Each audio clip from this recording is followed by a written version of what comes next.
Today we're going to be diving into spec work, aka free work, and whether you should do it or not, who should do it and who shouldn't, if it's ethical or not ethical, and then some ways and some strategies to go about it to use for your benefit, whether it's building your portfolio, using it to land a high-end client that you've been trying to go after. We're gonna get all into it today. But first, just so we're all on the same page, what is spec work? Well, it's short for speculative work, meaning work done on speculation or without pay. So you might be wondering, like, why would anyone ever do that? Well, it's a little bit of a conversation. It's something that's highly controversial in the industry, and I definitely have my own opinions on it. So that's what we're gonna be diving into today. So the first thing we're gonna talk about is, should you do spec work, like you see in the title?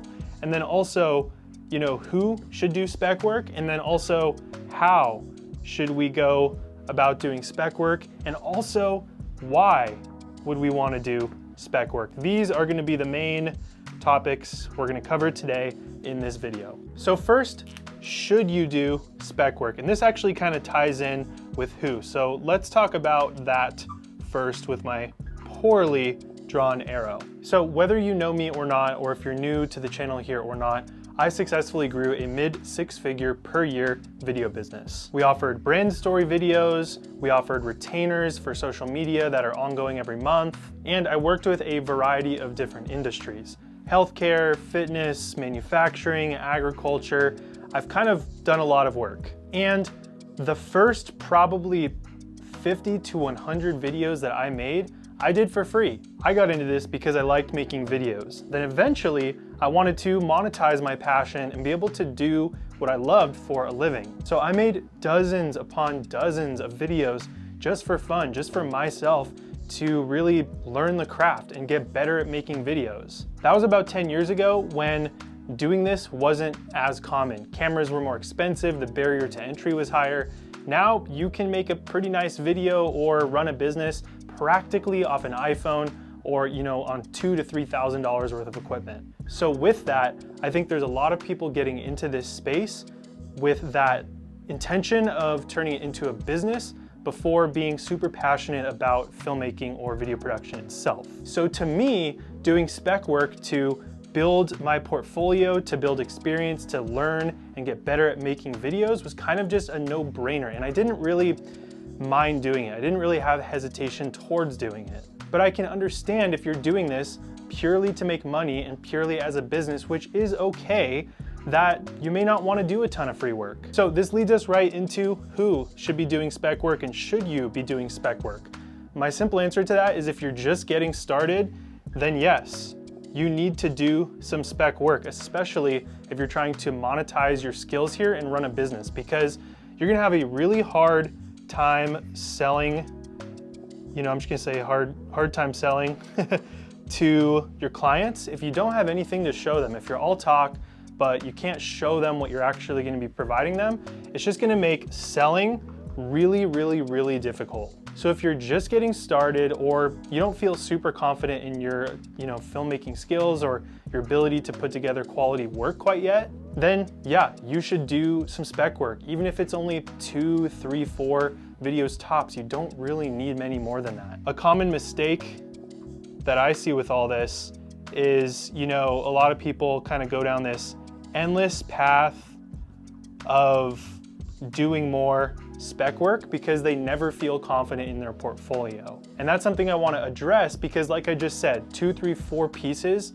of work that you're proud of that would resonate with whoever you're trying to pitch those videos to is really all you need. You don't need 10, 15, 20 pieces of work to feel confident enough to charge 5, 10, 15K for your video packages. This can be a very dangerous rabbit hole here that many people, and I've been guilty of this at one point too, they don't escape. They just continue to do spec work after spec work because they think that it's the quality of their work that's not landing them deals and that's holding them back from, not being able to charge a premium and what they want, but it's really not that. It's really other things. Like it might be you're just not very good at sales yet. You don't know how to run a discovery call. The whole business side of this stuff, your work aside, most creatives, and if you're watching this, I'm probably gonna assume the same, most creatives, their work is awesome. and it's not their work that is holding them back from growing a 6-figure video business. It's all the business stuff over here, which is what I talk about, and that's why you're here on this channel. So just keep this in mind. You know, if you're great at what you do, you have gear, you know how to shoot, you know how to edit, heck, you've probably even worked with some clients before, you know, you only need 2 to 4 spec pieces here, and don't keep going down that rabbit hole of just doing spec work after spec work and free video after free video because you feel like your work isn't good enough. It probably is.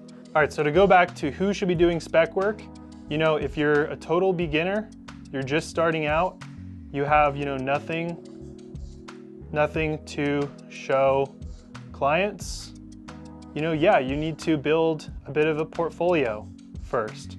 So, you know, if you want to shoot commercials for Nike one day, go out, buy a pair of Nikes and shoot a free spec video and put that on your website. And you don't even have to disclose that you did it for free. Or let's say you want to get into real estate videos. Hit up some local realtors, offer to do a free or heavily discounted video because you're trying to build your portfolio, and do 2, 3, 4 of them to then use to send to potential leads that then you can charge for. The second person who would really benefit from some spec work would be if your work is not, let's say you have a portfolio right now, again, poorly drawn arrow. Let's say you have a portfolio right now, but it's not, you know, in the industry that you want to do work in. That's a problem, because if you send a real estate client, you know, a shoe commercial, your Nike commercial, and you're trying to pitch to them real estate videos, they're just going to have a harder time, you know, putting 2 and 2 together here. And it's going to be an easier sell if you can show them another video that you did of a house for real estate, as opposed to, you know, this shoe commercial that you made. Doing some free spec work is just a really great way to build some foundations, and it's going to be the core of your sales pitch. If you have nothing to show, it's just going to make trying to improve your sales process a bit of an uphill battle, because at the root of it, you just don't have much to show. And really quick, before we move on, just to be super clear, I don't want you to do spec work if you're that person that I just previously explained. You have a beefed out portfolio. It's going after the target audience and the industry that you want to go after, and you just feel like the quality of your work is what's holding you back from landing more deals. It's probably not. Go explore the rest of my channel, learn this business side, learn sales, learn pricing, learn how to overcome objections, learn all that stuff, because that is most likely what is holding you back from making more money in your video business and as a videographer, probably not the quality of your work. All right, so who should do some spec work should be pretty clear by now. Now I want to dive into how, because there's actually a couple different strategies of doing it. All right, so I'm just going to throw out some ways that I have created spec work to add to my portfolio or beefing up my sales pitch, any of the stuff that we've already talked about. I'm just going to start listing out a few different ways that you can go about creating some spec work for yourself. All right, so first, you know, like I already mentioned, and so I'm just going to start here, you could reach out to, you know, a potential client and offer free or discounted video. Simple enough. The beauty in this is you're actually getting some practice working with a real potential customer, and after you blow them away on how good your video is, there's a pretty decent chance that they might want to hire you again after they see what you're capable of. If you go that route, don't get your hopes up, don't do it with that intention in mind, but it could work out that way. I've had some clients that I bought the product because it was a brand I really believed in and was gonna buy anyway. I shot some spec work of me just using it again as I was going to use it anyway, and then sent it to that company and ended up getting paid work from it. Does this take a little bit of work? Yes, it does. But this can be a really strong strategy for attracting the attention of brands you really want to work with, especially ones that are bigger, that get asked to do videos for them every single day.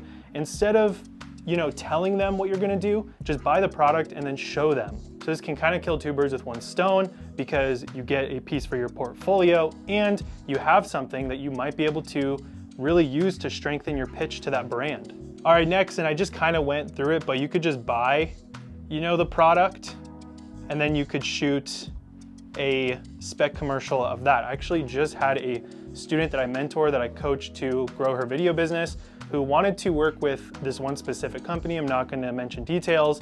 She bought the product, it was about $100, maybe $150, and she ended up landing a $180,000 project with said brand. Pretty crazy. Those results are not typical, but that's just an example of what is possible and what can happen using these strategies. So another method for creating spec work that a lot of people don't think about is you can just use all stock footage.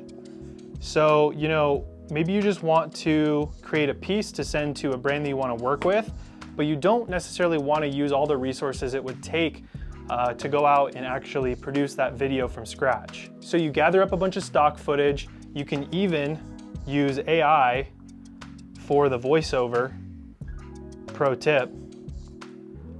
And then you can, use stock music. I like to use Artlist. And you don't have to shoot anything. You get your footage from stock, you get your voiceover using AI, and you get your stock footage or your stock music from the website that you use to get your music from. You can whip up a commercial or a spec piece in a day doing this easily at pretty much no cost. Is this as good as creating something from complete scratch? Probably not, but it's enough to show off some of your editing skills and maybe show a potential client what you're at least capable of. So these are my favorite 3 ways to do spec work if I'm going to do them. I reach out directly to the potential client and I ask to do the work for free, or I just buy the product and I shoot it, or I don't do any of these things and I can do all this through editing and I don't have to go anywhere or film anything. All right, so lastly, let's just go through very clearly a little bullet point list. And we've already talked about and summarized a lot of them, but just so it's crystal clear, set in stone, why you might want to do some spec work and the benefits. First, if you need a portfolio, it's gonna be really hard to sell your work to a potential client if you just have nothing to show. Second, and this is probably my favorite and the most useful way to do spec work, is to attract the attention of brands or clients that you want to work with. Again, it's 2024 at the time of making this video. The industry is getting competitive. Brands are being hit up every single day by tons of creators to do work for them. Show them what you're capable of, don't just tell them. These are probably the 2 main reasons, but the third kind of bonus, to me at least, is just experience. To get better at your craft. Every video you make, you're gonna get better. You're gonna learn new little, workflow improvements, and you're gonna get better at color grading and this and that. And so if you just haven't shot anything in a while, this might be a great way to tighten up the skills, re-spark some inspiration, and just get better at what you do. So I hope this video is helpful in regards to this spec work topic. As you can pretty much tell, I am a fan of spec work, but at the same time, I've explained who should and shouldn't be doing it. And if you're a creator that's great at what you do, you're just not landing deals, and you're having a hard time growing your business, but you have the work, you know how to shoot, you have a great portfolio and you have great work because that's what everyone keeps telling you, then your inability to land better or higher paying clients probably comes down to something else, and you don't need to keep doing free project after free project. So if that's you, I actually have a video linked right below this video that's gonna go through the step-by-step system that you can take action on and implement to land more deals, to get better at sales, to improve at all this business stuff that might be what's holding you back from growing that 6-figure video business right now. So if that's you, or you just enjoyed this video and you want to continue learning more and continue getting better at the whole business side of what we do, check out the video that I'm going to link right down below. All right guys, I'll see you in the next one. Peace.